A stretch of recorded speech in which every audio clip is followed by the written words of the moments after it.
ناکۆکیان لەسەر تایوانێت نابەرە ئەمریکا و چینێ دەستێدە بن بە تایبەت و ئەمریکا بە کوژمێ 14 ملیار دۆلاران چەکان دەفرۆشە تایوانێ ئەف ژی هشتیە کوچین گەلێکی تۆرە و عاجز ببە. هەفکارێ من مەهدی فەرەج دوێ برگەیان مەهدیژی چینێدا وێ زێدەتر لەسەر وێ مژارێ زانیاریان بدەمە وێ بەحسا بەرتەک و کارڤدانان ژی بکە. مەهدی ڕۆژباش تو بخێر هاتی. کارڤدانên چینێ چنە لەسەر وێ بریارە ئەمریکا چما ئەو قاسی چین تۆرە و عاجزە؟ ناڵین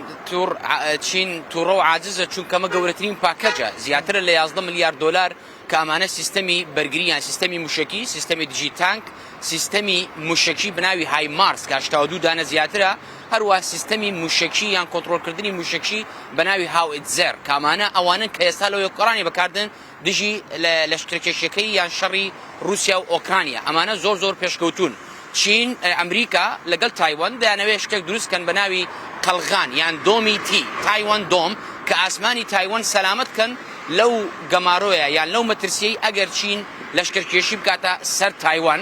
چینیش دەڵێت تایوان هەرێمێکە و هەرێمی خۆمە و ئەمریکا دەستێوەردان مەکە و ئەم شتە مەکە چکەمە پاکێجێکی زۆر گەورەیە لە کۆنگرێس دەنگی بۆ بدەن ساڵی داهاتوو ئەم شتانە دەفرۆشن کە درۆنیش دەگرێتەوە و سیستەمی سۆفتۆری سەربازیش دەگرێتەوە. چین وتوویەتی ئێمە ڕێکاری زۆرم لێمان دەبێ ینی فۆرسفول مێژەرمان دەبێ بەرامبەر بەمە ئەمە قبول ناکەین. بۆچی ئەم گرژیانە ڕوویداوە؟ چونکە مانۆڕەکانی سەربازی چین زیاتر بوونە نمایشە سەربازەکانی چین لە دەریا و لە ئاسمان زیاتر بوونە لە گەڕووی تایوان لە گەڕووی باشی لە گەڕووی میاکۆ کە ئەمە دەکەونە باکوور و ڕۆژهەڵات و باشووری دورگەی تایوان کە چین پێوە هەرێمێکە سەر بە چینە. ئەمە ژاپۆنیشی تووڕە کردو ئەو بوو کە تاکاشی وتی ئەگەر چین لەشکرکێشی بکە ئێمە هێز دەجوڵێنین. یعنی ئێستا گرژیەکە زۆر بووە هەم لەگەڵ تایوان هەم لەگەڵ ژاپۆن هەم ئێستا ئەمریکا یارمەتی تایوانی داوەتەوە چونکە بەڕاستی تایوان زۆر شوێنێکی استراتیژیە. چین دەڵێ ئەمە هەرێمێکە و سەر بە خۆمانەوە کێشەی خۆمانە و خۆمان چارەسەری دەکەین. ئەم پاکێژە گەورەترین پاکێجە لە مێژوودە کە ئەمریکا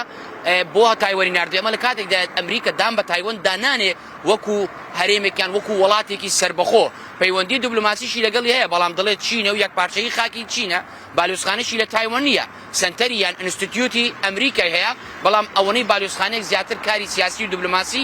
لەوێ دەکەن. بۆیە ئەم پەیوەندیە باشەی ئەمریکا لەگەڵ تایوان چینی تووڕە کردووە. پێشتریش چینیەکان ئیدارەی ترامپیان پێ باشتر بوو یعنی تەگوت و هەرێمەکە استراتیژیە و چین بە هەرێمەکەخوا دناسە ینی تایوانێ و ئەمریکایژی وەکە وڵاتێکی سەربخۆ لێ نانەرە لێ وەکە بەشێک ژە ئاخا چینێ لێت نەرە باشە گرنگیە وێ هەرێمێ چییە و هەرتم دبە جهێنا کۆکێت نابەرە ئەمریکا ژاپۆن و چینێدا ناڵی 90% باشترین کواڵتیەکانی گەێنەر یان سمیکۆندەکتەرەکان کە لەم وایکە و لەو کامێرایە و لە موبایل و دار و بەرد و لە فڕۆکەی جەنگی بەکاردێ لە تایوانە لە کۆمپانیەکە بەناوی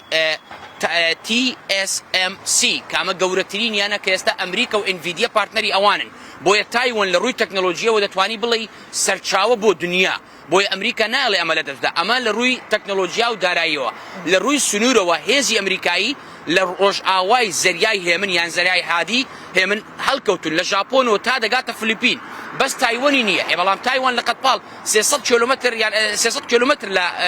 چینەوە دوورە. بۆیە ئەمریکا دەیەوێت لەو ناوشانە جێگیر بێ یان ئەو هەیەڵا ڕێگیری لە تەگەشە نەسەندنی هەژمونی چین بکە بەڵام چین ئەمە پێ قبول نییە چکە پێ وایە لە سنووریەوە لە دەریا ڕۆژهەڵاتیەوە لە کێشەی جیۆپۆلیتیکی بۆ چین زۆر گرنگە ئەمە لە کاتێکدا چین پێ وایە کە ئەوان چینین و کە هەرێمێکە سەر بە چینە لە ڕووی تەکنۆلۆژیا و ئابووری زۆر گرنگە لە ڕووی جیۆپۆلیتیکیشەوە زۆر گرنگە. بۆچی ناڵین چکە لە باشووری چین گەڕوویەکەیە بەناوی باشی لە بینی فلیپین و تایوان بەناوی باشی بۆ زەریای هێمن لە باکووریشەوە بەناوی میاکۆ گەڕووی میاکۆ لە بینی ژاپۆن لە لای هەرێمەکان لە لای دورگەکانی سینکاکۆ و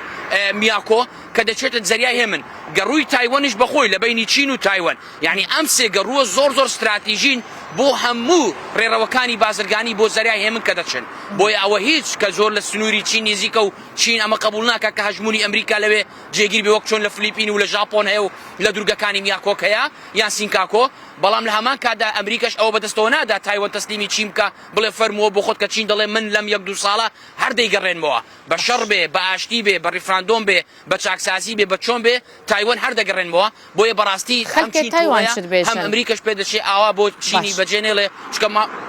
خەڵکی تایوان چت بێژن ئەمادی ینی ئەس هەستم بێ بزانم ینی تایوانی جودانە چینیان یان چاوە لە ڕووی شۆناس و لە ڕووی ڕەگەز و ئەوانەوە هەر چینین ناڵین تا 1949 کە کۆمنتانگەکان لەگەل حیزبی شیعی چینی ماوزیدۆنگ شەڕیان کرد ئەوان پاڵیان پێوەنا دەریان کرد و ئەم ینی حیزبی شیعی و کۆماری میلی چینی دروست کرد ماوزیدۆنگ ئەمانە چوونە دوورگەی تایوان چونکە نزیکترین شوێن بۆ ئەو کات چینیش دەسەڵاتی نەبوو بچێتە سەریان هەر چینیش قسەکەن بەڵام سیستەمەکە زۆر جیاوازە سیستەمەکە لەبێت دیموکراسیە سەرمایەداریە ئابووریە ینی ئازادیکی تەواو هەیە ئەمەی چینی شیعیە چەپە یان زیاتر ناوەندیە بەڵام لە ڕووی سیستەمەوە زۆر جیاوازن بەڵام لە ڕووی ڕەگەز و شوناسەوە هەمان ملەتن هەمویان چینین هەمویان خەڵکی سەردەمی داناستی چینگ داناستین بەڵام ئێستا تایوانیەکان پێیان وایە کەوان سەربەخۆ بن ئەوان لەگەڵ ڕۆژ ئاوا بن لەگەڵ ژاپۆن و فلیپین و ئوسترالیا و ئەمریکا بن نەک بگەڕێنەوە سەر چین بەڵام لەم بەریشەوە چین داوایان لێەکە کە ئێستا هێدی ئەپلیکیشنی دروست کردو داوا لە خەڵک دەکا خۆیان ناونووس بکەن بۆی لە ڕۆژانەکە تایوانمان گەڕاندەوە ئێوە سەلامەت بن و ئاشتی بن یان هەر کەسێ جوداخواز بێ داوای جودایی بکە ئەمانە ئۆڕەدی تاوانبارن ینی بە تاوانبار دەبینێن لەلایەن حکومەتی چینەوە بۆ ئێستا سەرۆکی تایوان ینی هەرێمی تایوان کە حکومەتی خۆیە و دەسەڵاتی خۆی هەیە و هێزی سەربازی خۆیە و بجێ سەربازی خۆیە ئەمانە هەمویان داواکراون لەلایەن چینەوە ناڵین ئەمە هەمویان جوداخوازن ئەمانە هەمویان تاوانبارن یان دەتوانی بڵێ ینی لەلای چینەوە ڕۆژێک لە ڕۆژانەکە بێت و تایوان بگەڕێن تۆ دشی ئەمانە هەمویان سزا بدرێن ئەمە لە کاتێکدا خۆ پێش 6-7 ساڵ هەمویان چینی بوون بەڵام ئەو شەڕە ناوخۆیە خوێناویە گەورەی لە بینی کۆمینتانگ و ماسیدۆنگ دروست بوو پانیان پێوەنا چوونە هەرێمی تایوان کە ئێستا تایوان بەڕاستی ناوەندێکی زۆر استراتیژیە لە ڕووی تەکنۆلۆژیا بە تایبەتی سیمی کۆندەکتەر لەگەل هۆڵندا و لەگەل ئەمریکا و لەگەل ژاپۆن و لەگەل کوریای باشوور کە ئێستا چینیش لایەکی دیکۆ تەکنۆلۆژیای پاڵ پێوەناوە پێشی خستووە بۆیە هەم لە ڕووی تەکنۆلۆژیا هەم جیۆپۆلیتیک هەم لە ڕووی سنوور هەم لە ڕووی تەریتۆری و ئەژموونی دەسەڵاتی سیاسییان سەربازی ئەمریکا چونکە زیاتر لە 55,000 هێزی سەربازی ئەمریکا لە دەریای ڕۆژهەڵاتی چین هەنا یان لە دەریای ژاپۆن هەنا یان دەتوانی بڵێ لە نێزیکی زریای هادی هەنا هێمن هەنا ئەمانە بۆیە ئەمریکا دەیەوێت زیاتر خۆی لە چین نێزیکاتەوە کە پاڵ بە هەژموونی چین و ڕۆسیا و کوریای باکوور بدا بەڵام پێناچێت چین ئەمە قبول بکات چونکە چین گەماروی سەربازی زۆر باش ئەنجام دەدا لەو ناوچەیە بەڵام ژاپۆن و لەگەل ئەمریکاش گەماروی سەربازیان هەبوو و نمایشی سەربازی و فڕۆکە و کەشتیان هەبووە ناڵین بۆیە پێناچێ ئەم بابەت زوو کڕبێتەوە و زوو دەنگی لێوە نەبردرێت و پێدەچێ درێژەش بخایەنێت چونکە ئەم جارە ئیداری ترامپش وەکو بایدن وەکو دیموکراتەکان کێشەی تایوانیان تۆزە زەقتر کردوتەوە دەستخۆش مەهدی باوەرم نهاوێنە زەلال بوو ji hemû aliyan ve çima ev herême giring ew çima ev nakokî nabera welatan de li ser derketiye gelekî spas bû te ji Pekînê tu li gel min bûyî te ev zanyarî dane me.